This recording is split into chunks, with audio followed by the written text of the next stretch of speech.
Buenos días, buenas tardes o buenas noches. Un saludo muy especial desde el lugar donde te encuentres. Hoy tenemos una enseñanza que Dios ha puesto en mi corazón y se titula Adora en espíritu y en verdad.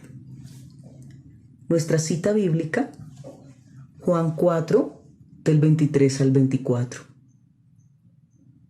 Pero se acerca la hora, y ha llegado ya, en que los verdaderos adoradores rendirán culto al Padre en espíritu y en verdad.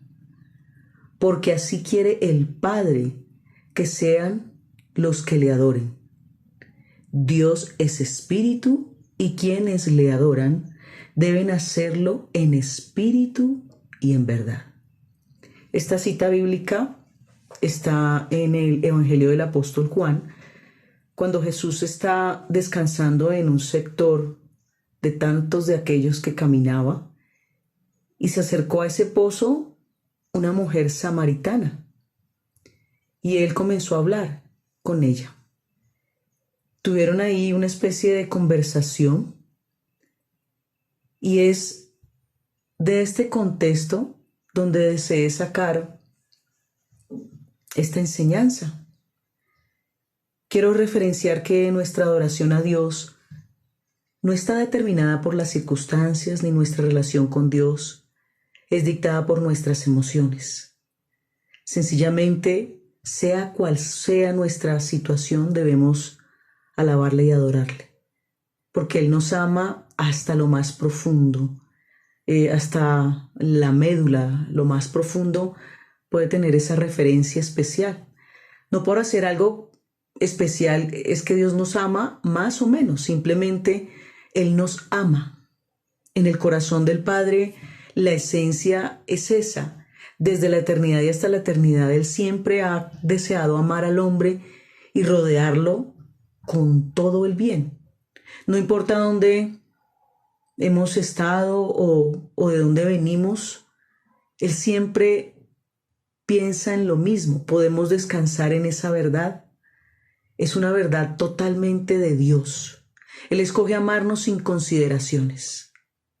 Claro está que pues hay una condición, que realmente seamos nosotros que le amemos y le correspondamos.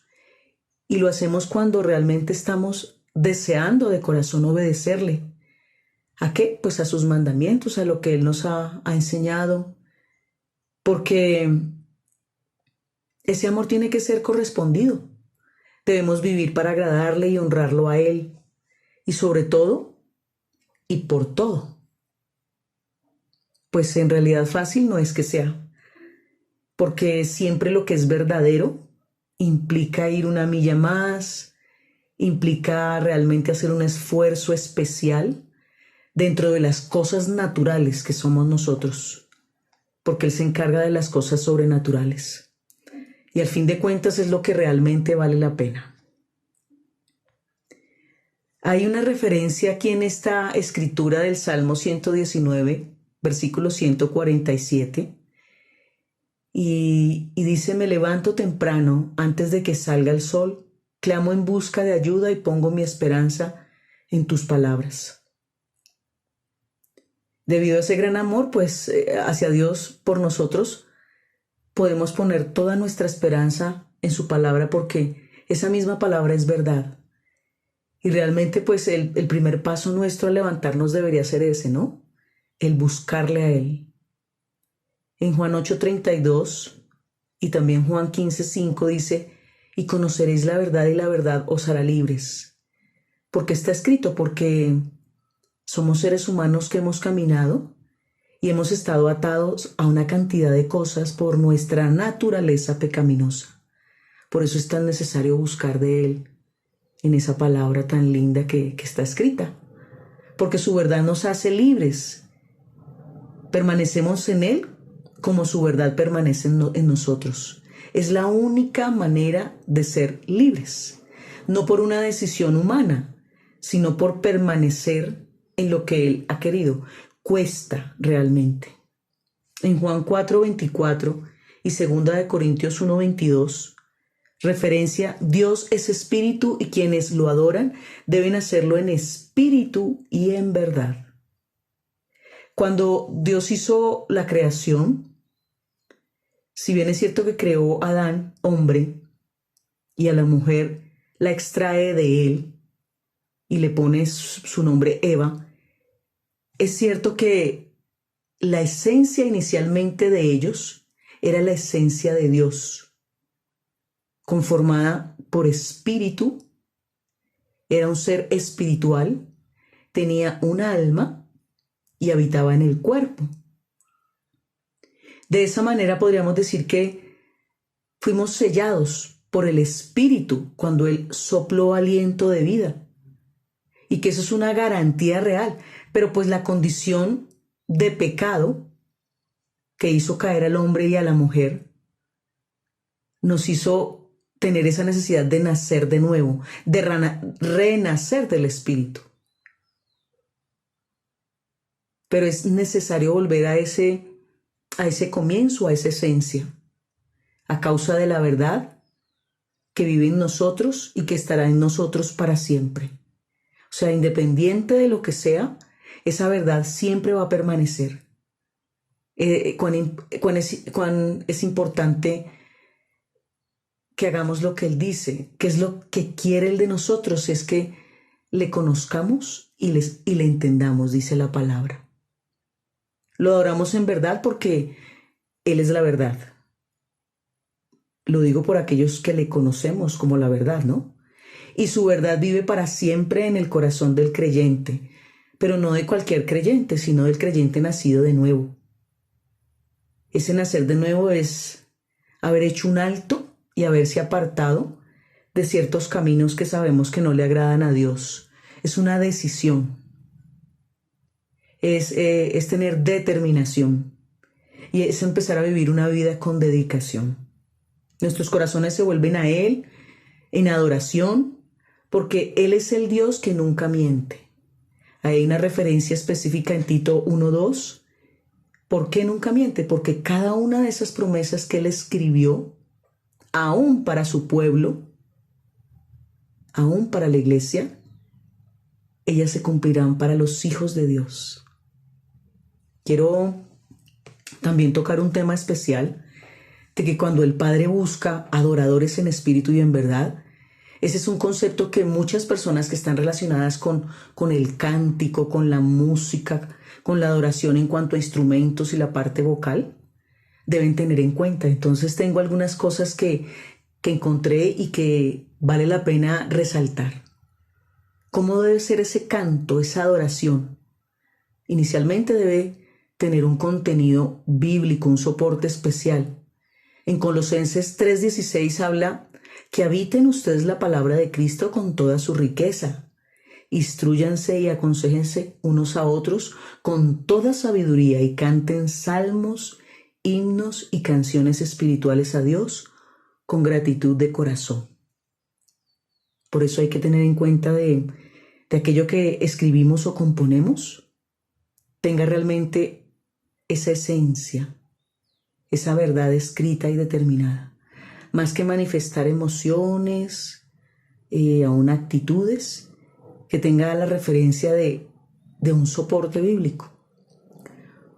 Un segundo asunto podría ser con entendimiento. Y en 1 Corintios 14:15 dice, ¿qué debo hacer entonces? Pues orar con el Espíritu, pero también con el entendimiento. Cantar con el Espíritu, pero también con el entendimiento.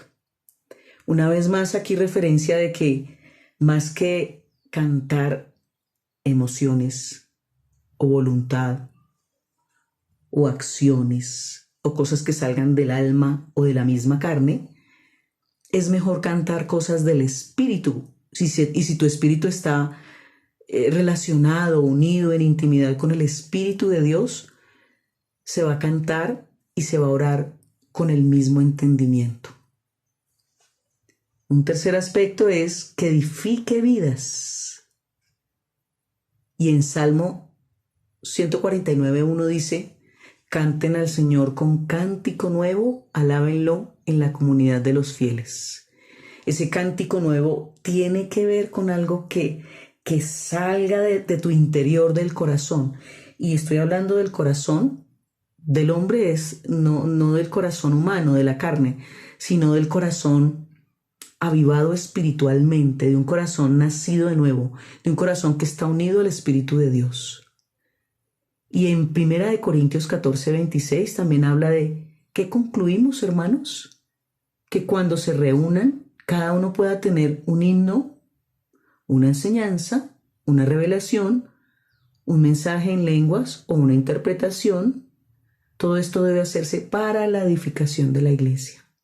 Por eso es tan importante que lo que hagamos con nuestros labios en canto, en himnos, el mensaje tenga realmente ese concepto especial, esa palabra, que edifiquen, de tal manera que la persona pueda entrar en libertad, en sanidad, en restauración.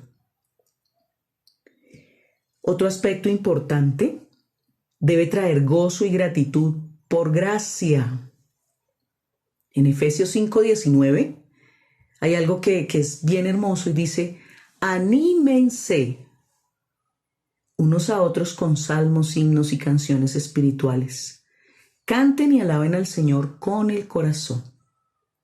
Ese anímense es tan importante porque es animarse en el espíritu y saber que estamos empoderando o fortaleciendo a las personas para que entren en ese gozo de esa salvación, en esa palabra o en esas promesas que Dios les ha dado o nos ha dado, y podamos dar gracias a Dios por la infinita gracia, no por haber hecho algo especial, sino por su infinita gracia, y que cada vez que acontezca uno reflexione y diga: doy gracias a Dios por haber recibido a través de esos labios, o de esa vasija que me entregó tal cosa, o de ese hombre o de esa mujer, o de esa situación.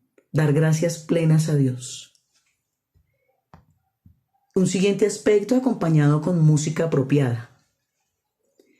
Voy a referenciar algo antes de hablar del salmo que tengo apartado aquí, y es que, pues si bien es cierto que estamos en una época tan diferente, donde los jóvenes hoy en día intervienen ciertas mezclas musicales, yo quiero decir que pues hay algunos ritmos que por su esencia, por la forma como fueron creados, a mi parecer, con todo respeto, no los deberíamos de usar, aunque nos agraden tanto, porque noto que algunos de esos ritmos tocan más las emociones y la carne de la gente, más no su espíritu. Ahora, no por decirlo, pues las personas lo deben dejar, porque es que cada cual hace como a bien le parece, y al final de cuentas pues daremos al Señor la honra o la gloria a quien la merece.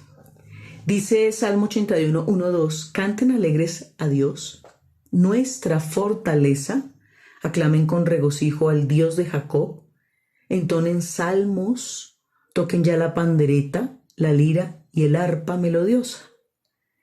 Cuando habla de eso de melodiosa, pues tiene que ser bastante agradable, realmente debe tocar el espíritu, no el alma ni la carne.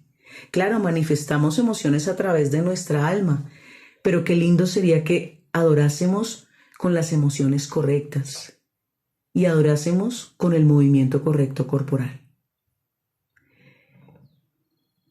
Hay una cita bíblica en Apocalipsis 15:3 y pues tiene que ver específicamente que tenían las arpas que Dios les había dado. Dios les dio los instrumentos para la adoración y cantaban el himno de Moisés, siervo de Dios, y el himno del Cordero.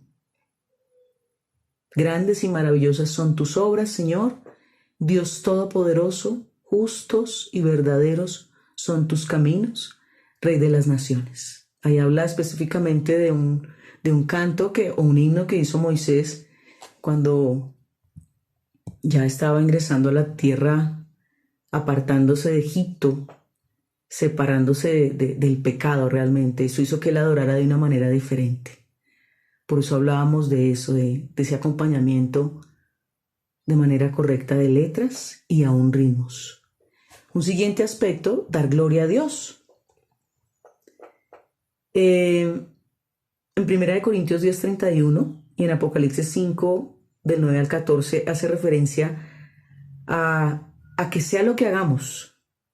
En este caso, ya sea que comamos, que bebamos, debemos hacerlo todo para la gloria de Dios. Y se refiere a que todos debemos adorarle, porque el único digno de recibir el poder, la riqueza, la sabiduría, la fortaleza y la honra, la gloria y la alabanza por todos los siglos, es el Hijo de Dios. Él es el que merece toda la gloria, porque sabemos que Él vino a la tierra a hacer lo que el Padre le indicó. Y como hijos, pues realmente deberíamos replicar la misma enseñanza. Damos gracias a Dios por esta cita bíblica de Juan 4, 23, 24, y que seguramente aquel que le interesa vivir una vida de alabanza y de adoración, de ser adoradores en espíritu y en verdad, podrá estar indagando un poquito más en la palabra. Un saludo muy especial, una amiga aquí en la tierra, con la mirada puesta en el cielo. Recuerda, centra tu corazón en las verdades de Dios, las verdades de su palabra. Confíe en su fidelidad y adore en espíritu y en verdad. Bendiciones.